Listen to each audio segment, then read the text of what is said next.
Have you ever wondered what your coworkers really think of you when no one's watching?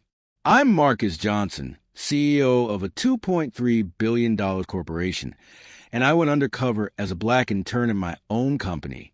What I discovered will shock you to your core. Watch how I made a racist lose everything in just one morning. I went undercover as a trainee, and the way they treated me forced me to take action. Do you know whether people around you genuinely respect you for who you are, or is it just because of your title, skin color, or social status? I'm Marcus Johnson, CEO of Orion Technologies, a $2.3 billion tech conglomerate. But today, I'm sitting in a break room of one of our subsidiaries, wearing an old T-shirt and a temporary ID badge that reads Marcus Williams, IT Intern. I'm running an experiment that none of my employees know about. Day 1. The cold welcome. Walking through the office doors at 8:15 a.m., I try to look as unsure as any first-day intern. "Hi, I'm Marcus, the new IT intern," I said to the woman at the reception desk. She looked up, scanned me from head to toe, then turned away without a word. After an awkward silence, she finally muttered, "Fill this out. Sarah will see you soon." Sarah Thompson, mid-level HR manager. I'd read her file.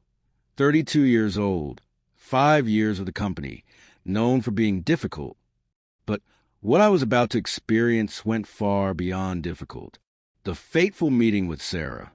When I stepped into Sarah's office, she didn't even look up from her computer. "Sit," she ordered. "I'm Marcus, the intern." "I know who you are," Sarah cut me off, her voice full of disinterest. "Look, we don't have time to hold anyone's hand. You'll do what you're told and stay out of trouble. Got it?" I nodded, wondering if this was how she treated all new hires or just me. The days that followed, the bias became clear. On the second day, Sarah gave me my first assignment. "Reorganize the storage room. Get it done before lunch," she said. I finished ahead of schedule, but instead of praise, she glanced at it and said, "Do it again. I want them alphabetized, not by number." At lunch, I tried sitting with the IT team. As I approached the table, the room went quiet. A white man named Jack said, "Sorry, the seat's taken." I looked around. There were at least 3 empty chairs. The last straw.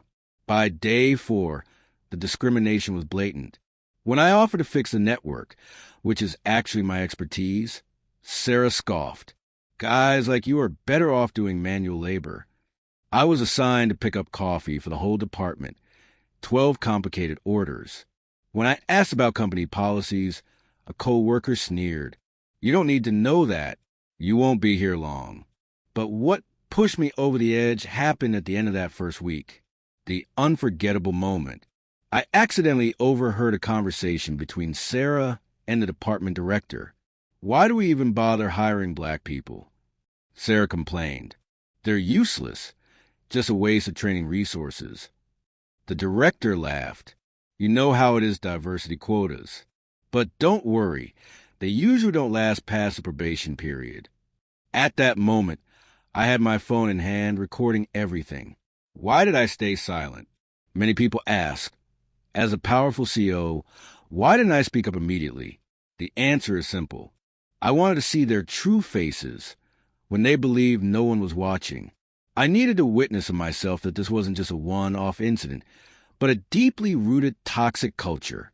And most importantly, the sweetest form of justice is when the guilty are confronted with the truth at the exact moment they least expect it. When the CEO reveals himself, the company shatters under a merciless reckoning. The fateful morning. It was Monday, the day of my internship performance review. I arrived at the office earlier than everyone else and changed into a $5,000 black suit in the men's restroom, silk Italian tie, polished Oxford shoes. I wanted Sarah to feel the difference the moment she saw me. At 8:30 a.m., I walked into the main conference room where Sarah was preparing her employee evaluation slides. She looked up with annoyance. "Williams? Who let you in here? Get out this ends." Her voice caught her throat as I removed my jacket, revealing the CEO badge with the Orion Technologies logo. The thunderclap moment. Good morning, Sarah Thompson. I'm Marcus Johnson, CEO of Orion Technologies. The room fell dead silent. Sarah stood frozen, hands trembling as she clutched the edge of the table. The coffee cup she was holding slipped from her grasp and shattered on the floor. This can't be, she stammered. I didn't let her finish. One click, and the projector behind me lit up, playing back the recording of her own voice. Why do we even bother hiring black people? They're useless. Exposing the truth before the entire company. For the next 45 minutes, I presented a series of undeniable evidence. Video of Sarah assigning me to clean restrooms while assigning white interns simple document copying tasks. Internal emails between Sarah and the department director discussing how to weed out colored employees from key departments. Statement from 5 other employees who had experienced racial discrimination. The atmosphere grew suffocating. Several people stared down at the table in shame. Sarah looked like she wanted to vanish into thin air. The decision that shook the entire company. I stood tall, my voice firm. Effective immediately. 1. Sarah Thompson is terminated for gross violations of our code of ethics. 2. Department Director Mark Wilson is suspended pending investigation. 3. All employees must attend mandatory anti-discrimination training.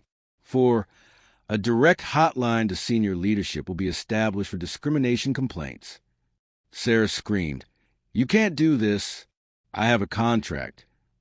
I calmly opened my laptop and projected Clause 14.2 of her employment agreement.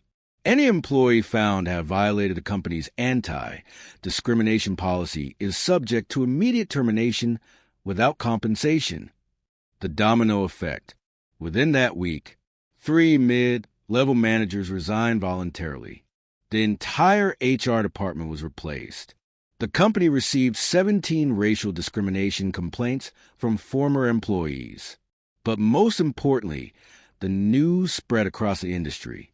Competitors quickly launched new diversity campaigns and began actively recruiting black talent with exclusive incentives. A costly lesson for a racist. Sarah lost far more than just her job. She was blacklisted from the entire tech industry. Her husband, a prominent lawyer, resigned due to overwhelming public backlash. Her daughter was ostracized at school after the scandal broke. One night, at 3 a.m., Emily called me, her voice so shaky I had to focus to understand every word. "Mr. Johnson, I have something you need to see. I can't sleep anymore." I drove through the quiet streets of Brooklyn to her small apartment, where she handed me a USB like it was a confession. What was on it stunned even me, someone who had seen it all.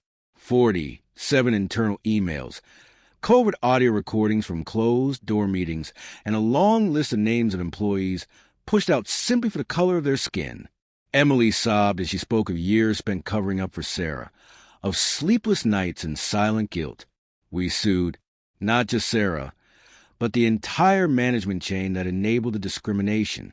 The $2.5 million lawsuit made headlines across every financial publication. I still remember Sarah in court, wrinkled black dress, bloodshot eyes, forced to sell her Hamptons mansion she once bragged about at company parties. But the most devastating blow came with a verdict. 3-year probation and a 10-year ban from holding any managerial position. Sarah Thompson's name became synonymous with the worst racial discrimination scandal the tech world had seen that year. But the real story began after the dust settled. Orion Technologies underwent a transformation like never before. 40% of mid-level management was replaced, bringing in new faces, more diversity, and a renewed spirit. I established the Ethnic Diversity Committee and led it myself, because this was no longer just an HR matter. It had become a mission to uproot the problem at its core. Letters that changed everything. One day, I received a handwritten letter from Mark Wilson, the former department head. "I was wrong," he wrote. My silence was as toxic as the discrimination itself. His trembling handwriting made me realize something powerful. True justice isn't about punishment. It's about awakening conscience. Then came Sarah's letter on a cold winter morning from Ohio, where she now worked part-time as a retail clerk. 8-tier, stained pages. She wrote about her upbringing, how racism had been planted in her by her parents, how she had once believed that racial bias was just a part of doing business. But the part that stayed with me the most? She wrote about her daughter, the little girl now shunned at school because her mother became the face of hate. She doesn't deserve this, Sarah wrote. No child does. Looking back after 3 years, today, I know this wasn't just a revenge story. It was a mirror held up to society still fighting ancient prejudices. Orion Technologies is now a blueprint for multicultural workplaces.